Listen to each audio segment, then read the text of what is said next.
طالبان نے بھارت کو تنبیہ کرتے ہوئے کہا ہے کہ بھارت افغانستان میں عسکری کارروائی یا کسی بھی نوعیت کی فوجی مداخلت کرنے کی کوشش سے قبل افغانستان پر چڑھائی کرنے والے ملکوں کا حشر دیکھ لے۔ ترجمان طالبان سہیل شاہین نے بھارت کو وارننگ دی ہے کہ اگر افغانستان میں بھارت کی جانب سے کسی قسم کی عسکری کارروائی یا مداخلت کی گئی تو اسے اس کا خمیازہ بھگتنا پڑے گا،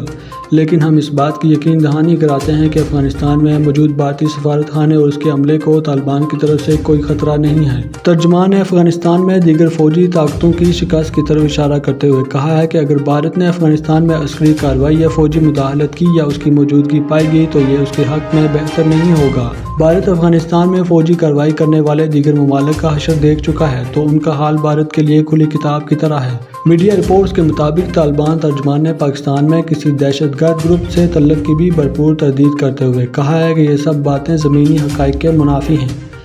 ترجمان نے اس بات کی یقین دہانی بھی کرائی ہے کہ ان کی طرف سے افغانستان میں موجود بھارتی سفارت خانے اور اس کے عملے کی زندگی کو کسی قسم کے خطرات لاحق نہیں ہیں۔ ترجمان نے اس بات کی یقین دہانی بھی کرائی ہے کہ ان کی طرف سے افغانستان میں موجود بھارتی سفارت خانے اور اس کے عملے کی زندگیوں کو کسی قسم کے خطرات لاحق نہیں ہیں۔ انہوں نے مزید کہا کہ ہماری ایک عمومی پالیسی ہے کہ ہم کسی کو بھی اس بات کی اجازت نہیں دیں گے کہ وہ افغان سرزمین کو کسی بھی ملک بشمول پڑوسی ممالک کے خلاف استعمال کرے۔